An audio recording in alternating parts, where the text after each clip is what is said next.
കണ്ടു കാര്യങ്ങളൊക്കെ സംസാരിച്ചു.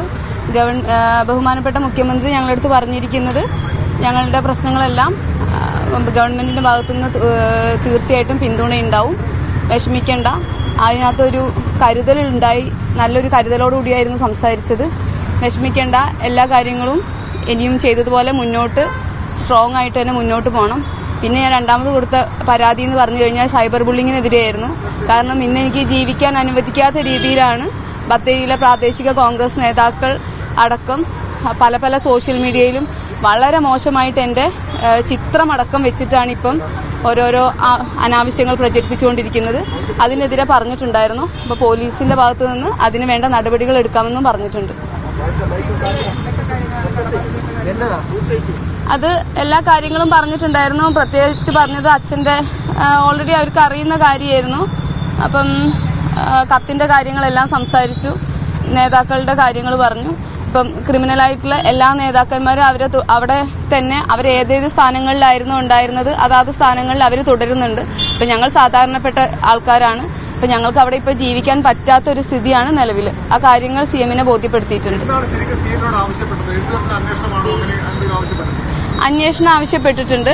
പിന്നെ അതേപോലെ തന്നെ കഴിഞ്ഞ ദിവസം ബാങ്കിന്റെ ഒരു പ്രസ്താവന ഉണ്ടായിരുന്നു. ബാങ്ക് ഡയറക്ടർ, സുൽത്താൻ ബത്തേരിയിലെ ബാങ്ക് ഡയറക്ടറുടെ പ്രസ്താവന ഉണ്ടായിരുന്നു.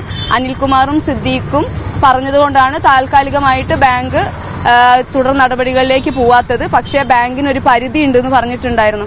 അത് പക്ഷേ അച്ഛന്റെ കത്തിൽ അച്ഛൻ വ്യക്തമായിട്ട് 1.5 പേജിൽ വീട് എന്തിന് പണയം വെച്ചു എന്നുള്ളത് വ്യക്തമായിട്ട് 1.5 പേജ് എഴുതിയിട്ടുള്ളതാണ്.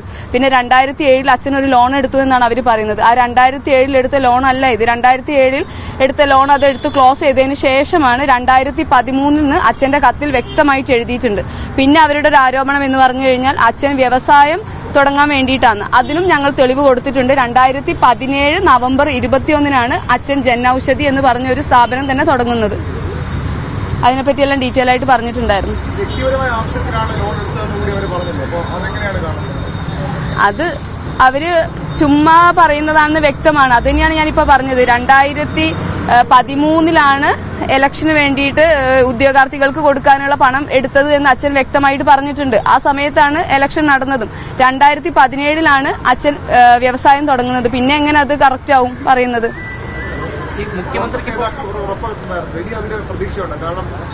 ഇല്ല, പ്രതീക്ഷയില്ല. പക്ഷെ ഞാൻ പറഞ്ഞത് തന്നെ ഇപ്പോഴും ഉറച്ചു നിൽക്കുന്നു. അത് കോൺഗ്രസിന്റെ ഔദാര്യമേ അല്ല. ഞങ്ങളുടെ വീട് വെച്ചിരിക്കുന്നത് പാർട്ടിക്ക് വേണ്ടിയിട്ടാണെന്നുള്ള അച്ഛൻ എടുത്തു പറഞ്ഞിട്ടുള്ള കാര്യമാണ്. അപ്പം അച്ഛന്റെ കത്ത് അല്ലെങ്കിൽ നേതൃത്വത്തിൽ നിന്ന് ആരെങ്കിലും വന്നിട്ട് നമ്മളെടുത്ത് പറയണം അച്ഛന്റെ കത്ത് തെറ്റാണ്, കളവാണ്. ആദ്യം അവർ പറഞ്ഞതുപോലെ അവർ പറഞ്ഞു കഴിഞ്ഞാൽ മാത്രമേ നമ്മളത് അംഗീകരിക്കുള്ളൂ, അല്ലെങ്കിൽ അംഗീകരിക്കില്ല. അതെ, സെപ്റ്റംബർ 30 വരെ നമ്മൾ സമയം കൊടുത്തിട്ടുണ്ട്. സെപ്റ്റംബർ 30 കഴിഞ്ഞാൽ ഒക്ടോബർ 2 DCCക്ക് മുന്നിൽ എന്റെ മക്കളും ഫാമിലിയും എല്ലാം കൂടെ സമരം ഇരിക്കാൻ തന്നെയാണ് നമ്മൾ തീരുമാനിച്ചിരിക്കുന്നത്. കണ്ടുണ്ട്. ഇല്ല, കാണുന്നില്ല. ഞങ്ങളിപ്പം കണ്ടത് കേളു സഖാവിനെ കണ്ടിട്ടുണ്ടായിരുന്നു, ബഹുമാനപ്പെട്ട മുഖ്യമന്ത്രിനെ കണ്ടിട്ടുണ്ടായിരുന്നു. ഇപ്പൊ ഗോവിന്ദമാഷിനെ കാണാൻ ശ്രമിക്കുന്നുണ്ട്. പറ്റുവാണെങ്കിൽ ഇന്ന് കാണണമെന്ന് വിചാരിക്കുന്നു. കോൺഗ്രസ് നേതാക്കളെ ആരെയും കാണുന്നില്ല. കാരണം അവർ ഞങ്ങളെ വീട്ടിൽ വന്ന് തന്ന ഉറപ്പാണത്.